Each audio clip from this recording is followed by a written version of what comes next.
Hi friends, welcome to try and tasty food. ഇന്ന് ഞാൻ വന്നിരിക്കുന്നത് വൻപയർ വെച്ചിട്ട് വളരെ ടേസ്റ്റി ആയിട്ട് തയ്യാറാക്കിയെടുത്തിട്ടുള്ളൊരു പയർ കറിയുടെ റെസിപ്പി ആയിട്ടാണ് കേട്ടോ.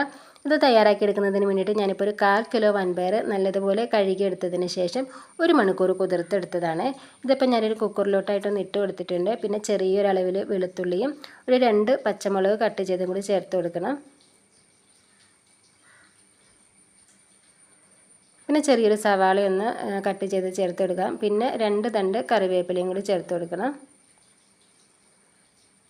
ഇനി നമ്മുടെ ഈ കറിയിലേക്ക് ചെറിയൊരു അളവിൽ മഞ്ഞൾപ്പൊടി, ഒരു 1/4 ടീസ്പൂൺ അളവിൽ മതിയിട്ട് മഞ്ഞൾപ്പൊടി, പിന്നെ ഒരു 1/2 ടീസ്പൂൺ അളവിൽ മുളക് പൊടി. ഇതിപ്പോൾ എരിവുള്ള മുളക് പൊടിയാണ്. കുറച്ചും കൂടി നമ്മുടെ കറിക്കൊരു എരിവ് കൂടുതൽ വേണമെന്നുണ്ടെങ്കിൽ 1 ടീസ്പൂൺ അളവ് വരെ മുളക് പൊടി ചേർത്ത് കൊടുക്കണം കേട്ടോ. പിന്നെ ഒരു 1/2 ടീസ്പൂൺ അളവിൽ ഉപ്പ് ചേർത്ത് കൊടുത്തിട്ട് നികക്കെ വെള്ളവും കൂടി ഒഴിച്ചിട്ട് നമുക്ക് നല്ലതുപോലെ ഒന്ന് മിക്സ് ചെയ്തെടുക്കാം. ഇനി അതൊരു അടച്ച് വെച്ചിട്ട് നമുക്കൊരു 5 വിസിലടിപ്പിച്ചെടുക്കാം കേട്ടോ. അപ്പോൾ പയർ നമ്മൾ വിസിലടിപ്പിച്ചെടുത്തിട്ടുണ്ട് കേട്ടോ. അതിൻ്റെ ചൂട് മാറുന്നത് വരെ നമുക്കൊന്ന് വെയിറ്റ് ചെയ്യാം. ആ ടൈമിൽ നമുക്ക് ഒരു മസാല ഒന്ന് തയ്യാറാക്കി എടുക്കാവേ. അതിന് വേണ്ടിയിട്ട് ഞാൻ സ്റ്റൗവിൽ ഒരു കടായി ഒന്ന് വെച്ച് കൊടുത്തിട്ട് 1 ടേബിൾ സ്പൂൺ അളവിൽ വെളിച്ചെണ്ണ ഒഴിച്ച് ചൂടായി വന്നപ്പോഴത്തേക്കും 1/2 ടീസ്പൂൺ അളവിൽ കടുക് ഇട്ട് കൊടുത്തിട്ടൊന്ന് പൊട്ടിച്ചെടുത്തിട്ടുണ്ട് കേട്ടോ. ഇനി ഇതിലേക്ക് നമുക്ക് കുറച്ച് വെളുത്തുള്ളി ഇട്ട് കൊടുക്കണം. പിന്നെ ഒരു 15ഓളം ചുവന്നുള്ളി ഒന്ന് നീളത്തിൽ കട്ട് ചെയ്തിട്ട് വേണം ഇട്ട് കൊടുക്കാൻ. ഇനി നമുക്കൊരു 3-4 ഉണക്കമുളക് ഒന്ന് മുറിച്ചിട്ട് കൊടുക്കണം. പിന്നെ കുറച്ച് കറിവേപ്പിലയും കൂടി. ഇനി ഇതെല്ലാം നല്ലതുപോലെ നമുക്കൊന്ന് മൂപ്പിച്ചെടുക്കണം കേട്ടോ. ഇപ്പോൾ ഉള്ളിയുടെ ഒക്കെ ഒരു കളറൊന്ന് മാറി വന്നിട്ടുണ്ട്. ഈ ടൈമിൽ നമുക്കൊരു 1/4 ടീസ്പൂൺ അളവിൽ മഞ്ഞൾപ്പൊടിയും 1 ടീസ്പൂണ് മുളക് പൊടി ചേർത്ത് കൊടുക്കുന്നത്. ഇപ്പോൾ എരിവില്ലാത്ത മുളക് പൊടിയാണ് കേട്ടോ. കറിക്ക് ഒരു കളറിന് വേണ്ടിയിട്ടാണ് ഈ മുളക് പൊടി ചേർത്തേക്കുന്നത്. ഈ മുളക് പൊടി ഇല്ലാന്നുണ്ടെങ്കിൽ നമ്മുടെ എരിവുള്ള മുളക് പൊടിയില്ലേ, അതൊരു 1/2 ടീസ്പൂൺ അളവിൽ ചേർത്ത് കൊടുത്താൽ മതിയേ.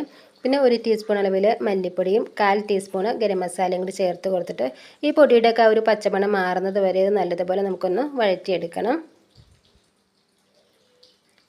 ഇനി നമുക്കിതിലേക്ക് ചെറിയൊരു തക്കാളി വളരെ ചെറിയ പീസുകളായിട്ട് കട്ട് ചെയ്ത് ചേർത്ത് കൊടുക്കട്ടെ. ഈ തക്കാളി വേവിച്ചിട്ട് നമുക്കൊന്ന് ഉടച്ചെടുക്കാനുള്ളതാണ്. അപ്പോൾ ചെറിയ പീസായിട്ട് കട്ട് ചെയ്ത് ചേർത്ത് കൊടുത്താൽ മതി. ഇത് പെട്ടെന്ന് തന്നെ നമുക്കൊന്ന് വെന്ത് ഉടഞ്ഞ് കിട്ടുന്നതിന് വേണ്ടിയിട്ട് ഒരു 1/2 ടീസ്പൂൺ അളവിൽ ഉപ്പും കൂടി ചേർത്ത് കൊടുത്തിട്ട് നല്ലതുപോലെ ഒന്ന് മിക്സ് ചെയ്തെടുക്കണം. പിന്നെ ഒന്ന് അടച്ച് വെച്ചിട്ട് ഒരു 5 മിനിറ്റ് ഒന്ന് കുക്ക് ചെയ്തെടുക്കാം കേട്ടോ. അതിൻ്റെ ഇടയ്ക്ക് ഒന്ന് ഇളക്കിയിട്ടും കൂടി കൊടുക്കണേ. ഇപ്പോൾ നമ്മുടെ തക്കാളിയൊക്കെ ഒന്ന് വെന്ത് ഉടഞ്ഞ് വന്ന് തുടങ്ങിയിട്ടുണ്ട്. നമുക്കതൊരു കയ്യിൽ ഉപയോഗിച്ചിട്ടൊന്ന് ഉടച്ചെടുക്കാം.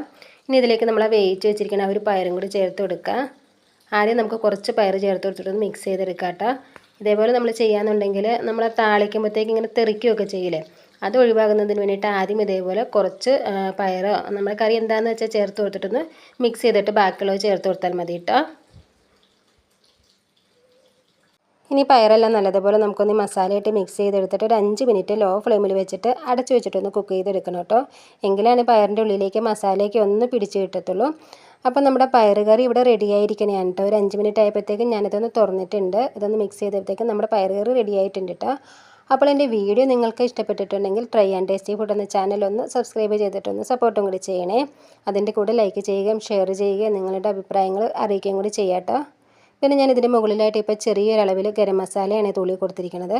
നമ്മളിതേപോലെ കറി റെഡിയായതിന് ശേഷം കുറച്ച് ഗരം മസാല തൂളി കൊടുത്തിട്ട് നമ്മൾ സെർവ് ചെയ്യുന്ന ടൈമിലൊന്ന് മിക്സ് ചെയ്തെടുത്താൽ മതിയേ. അപ്പോൾ നമ്മുടെ കറിക്ക് ഒരു പ്രത്യേക ടേസ്റ്റും മണമൊക്കെ ഉണ്ടാവുമേ. അങ്ങനെ നമ്മുടെ വളരെ രുചികരമായിട്ട് തയ്യാറാക്കിയെടുത്തിട്ടുള്ള വൻപയർ കറി ഇവിടെ റെഡി ആയിട്ടുണ്ട്. അപ്പോൾ ഇന്നത്തെ വീഡിയോ ഇത്രയേ ഉള്ളൂ കേട്ടോ ഫ്രണ്ട്സ്. ഇനിയിപ്പോൾ നമുക്ക് വ്യത്യസ്തവും രുചികരവുമായിട്ടുള്ള പുതിയൊരു വീഡിയോയിൽ കാണാം. അതുവരെ എല്ലാവർക്കും നന്ദി, നമസ്കാരം.